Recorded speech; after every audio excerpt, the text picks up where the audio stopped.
Story ಕೇಳ್ಬಿಟ್ರೆ ಛೀ ಥೂ ಇವನು ಒಬ್ಬ ಅಪ್ಪನ ಇವಳು ಒಬ್ಳು ಅಜ್ಜಿನ ಇಂಥವ್ರು ಯಾರಿಗೂ ಬೇಡಪ್ಪ ಅಂತ ನೀವು ಅಂದ್ಕೊಳ್ಳುವ ಸ್ಟೋರಿ ಇದು. ಚಿಕ್ಕಮಗಳೂರಿನಲ್ಲಿ ಅಪ್ಪ ಮತ್ತು ಅಜ್ಜಿಯ ನೀಚ ಕೃತ್ಯ ಬೆಳಕಿಗೆ ಬಂದಿದೆ. ಕೇಳಿ ಇಲ್ಲಿ, ಮಗಳನ್ನೇ ವೇಶ್ಯಾವಾಟಿಕೆಯ ಅಡ್ಡೆಗೆ ನೂಕಲು ಪಾಪಿ ತಂದೆ ಪ್ರಯತ್ನ ಪಟ್ಟನಂತೆ. ಹಣಕ್ಕಾಗಿ ಮಗಳನ್ನ ತಾನೇ ಕರೆದುಕೊಂಡು ಹೋಗಿ ಅತ್ಯಾಚಾರಕ್ಕೆ ನೂಕಿದ್ನಂತೆ ಅಪ್ಪ ಅಂತ ಅನಿಸ್ಕೊಂಡಿರೋ ಪಾಪಿ ಮನುಷ್ಯ. ಹಣಕ್ಕಾಗಿ ತಾಯಿ ಇಲ್ಲದ ಬಾಲಕಿಯನ್ನ ವೇಶ್ಯವಾಟಿಕೆಗೆ ಅಪ್ಪನ ಜೊತೆ ಹಾಕಿ ಅವರಮ್ಮ ಅಂದ್ರೆ ಯಾರೇಳಿ ಅಜ್ಜಿ ಆಗ್ಬೇಕು ಈ ಹೆಣ್ಮಗಳಿಗೆ.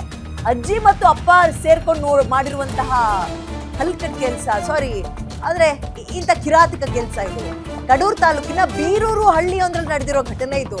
16 ವರ್ಷದ ಅಪ್ರಾಪ್ತೆಯಲ್ಲಿ 10ಕ್ಕೂ ಹೆಚ್ಚು ಜನ ಅತ್ಯಾಚಾರ ಮಾಡಿದಾರಂತೆ.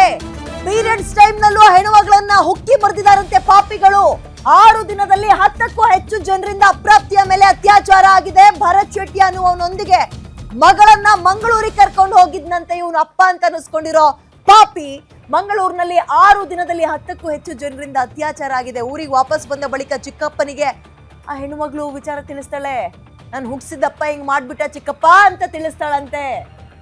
ಇದೀಗ ಅತ್ತೆಯಿಂದ ಬೀರೂರು ಠಾಣೆಗೆ ದೂರು ಕೂಡ ಹೋಗಿದೆ. ಅಪ್ಪ ಗಿರೀಶ್ ಮತ್ತು ಅಜ್ಜಿ ನಾಗರತ್ನ, ಭರತ್ ಶೆಟ್ಟಿ ಇಷ್ಟು ಜನರನ್ನ ಸೇರಿ ಒಟ್ಟಿಗ ಈ ಆರೋಪಿಗಳ ಬಂಧನ ಆಗಿದೆ. ಎಂತೆಂತ ಸುದ್ದಿ ಕೇಳ್ತಾ ಇದೀವ್ರಿ ನಾವು. ಹುಟ್ಟಿಸಿದ ಅಪ್ಪ ಮತ್ತು ಅವ್ರ ಅಜ್ಜಿ ಮೊಮ್ಮಗಳನ್ನ ಮತ್ತು ಮಗಳನ್ನ ವೇಶ್ಯವಾಟಿಕೆಗಲ್ಲ 10 ಜನ ಸೇರಿ ಒಮ್ಮೆಲೆ ಒಬ್ಬ ಹೆಣ್ಣು ಮಗಳನ್ನ ಹರಿದು ಮುಕ್ಕೋದು ಅಥವಾ ತಿನ್ನೋದು ಅಂದ್ರೆ ಏನ್ ಹುಡುಗಾಟನ?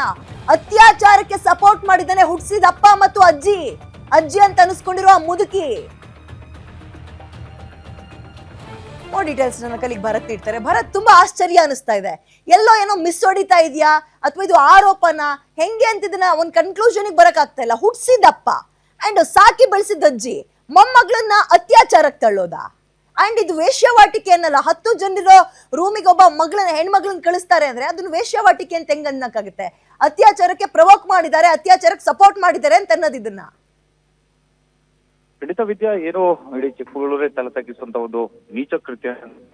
ಪ್ರಮುಖವಾಗಿ ಏನು ಮಗಳನ್ನೇ ಒಂದು ಕೃತ್ಯ ಎಸಗಲು ಅಂದ್ರೆ ಏನು ಮಗಳನ್ನ ಒಂದು ವೇಶ್ಯವಾಟಿಕೆಗೆ ನೂಕಲು ಅಪ್ಪ ಯತ್ನಿಸಿದ್ರೆ, ಪ್ರೀತಿಯಿಂದ ಸಾಕಬೇಕಾದಂತಹ ಅಜ್ಜಿ ತನ್ನ ಮೊಮ್ಮಗಳನ್ನ ಈ ಕೃತ್ಯಕ್ಕೆ ತೆರಳಲು ಸಪೋರ್ಟ್ ಮಾಡಿದಂತಹ ಮಗನಿಗೆ ಒಂದು ಸಾಥನ್ನ ನೀಡಿ ಇದೀಗ ಬಂಧನವಾಗಿರುವಂತದ್ದು. ಏನು ಚಿಕ್ಕಮಗಳೂರು ಜಿಲ್ಲೆಯ ಕಡೂರು ತಾಲೂಕು ವ್ಯಾಪ್ತಿಯಲ್ಲಿ ಈ ರೀತಿಯಾಗಿ ಒಂದು ಘಟನೆ ನಡೆದಿರತಕ್ಕಂಥದ್ದು. ಈ ಕೃತ್ಯಕ್ಕೆ ಸಂಬಂಧಪಟ್ಟಂತೆ ಈಗಾಗಲೇ 5 ಜನ ಆರೋಪಿಗಳನ್ನ ಒಂದು ಪೊಲೀಸರು ಕೆಡ್ಡಕ್ಕೆ ಕೆಡವಿದ್ದಾರೆ. ಮತ್ತು ಒಂದು ಕಡೆ ಪ್ರಮುಖವಾಗಿ ಈಗಾಗಲೇ ಏನು ಈ ಒಂದು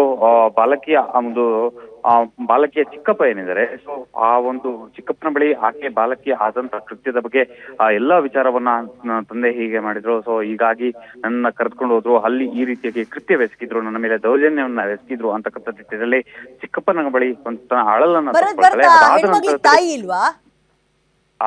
ಆ ಮಗು ತಾಯಿಯನ್ನ ಕಳೆದುಕೊಂಡಂತಹ ನರದೃಷ್ಟ ಬಾಲಕಿ ಈ ರೀತಿಯಿಂದಲಾಗಿ ತಂದೆ ಮತ್ತು ಅಜ್ಜಿ ಈ ರೀತಿಯಾಗಿ ಕೃತ್ಯವೆಸಗಿರ್ಬೋದು ಅಂತಕ್ಕಂಥ ಒಂದು ದಟ್ಟವಾದ ಅನುಮಾನ ಕೂಡ ಕಾಡ್ತಿದೆ. ಹಾಗಾಗಿ ಚಿಕ್ಕಪ್ಪ ಏನು ಈ ಒಂದು ಬಾಲಕಿಯ ನೋವನ್ನ ಆಲಿಸಿದಂತ ಸಂದರ್ಭದಲ್ಲಿ ನೇರವಾಗಿ ಆ ಚಿಕ್ಕಪ್ಪನ ಹೆಂಡತಿ ನೇರವಾಗಿ ಠಾಣೆಗೆ ತೆರಳಿ ಈ ರೀತಿಯಾಗಿ ಮಗುವಿನ ಮೇಲೆ ಕೃತ್ಯ ಆಗಿದೆ ಅಂತಕ್ಕಂಥ ಒಂದು ದೂರನ್ನ ದಾಖಲಿಸ್ತಾರೆ. ಈ ದೂರಿನ ದಾಖಲಿಸಿದಂತಹ ಅನ್ವಯ 5 ಆರೋಪಿಗಳನ್ನ ಬಂಧಿಸಿ ಇದೀಗ ಬೀರೂರು ಪೊಲೀಸರು ಪ್ರಕರಣದ ತನಿಖೆಯನ್ನ ಚುರುಕುಗೊಳಿಸಿರುವಂತ. ಮತ್ತೊಂದು ಕಡೆಯಲ್ಲಿ ಈ ಒಂದು ಆರೋಪ ಅದಲ್ಲಿ ಏನಾದ್ರೂ ಉರುಳಿದೆಯಾ ಅಥವಾ ನಿಜವಾಗೂ ಕೃತ್ಯ ಆಗಿದೆಯಾ ಅಂತಕ್ಕಂಥ ಆಯಾಮದಲ್ಲೂ ಕೂಡ ಇದೀಗ ಪೊಲೀಸರು ತನಿಖೆಯನ್ನ ನಡೆಸಿರುವಂತ ವಿದ್ಯಾ. ಎಸ್ ಧನ್ಯವಾದ ಭರತ್ ಡೀಟೇಲ್ಸ್ಗೆ. ಯಾಕೆ ಅನುಮಾನ ವ್ಯಕ್ತಪಡಿಸಿದ್ವಿ ಅಂದ್ರೆ ಇಂಥ ಘಟನೆ ನಾವೆಲ್ಲೂ ಕೇಳೇ ಇಲ್ಲ.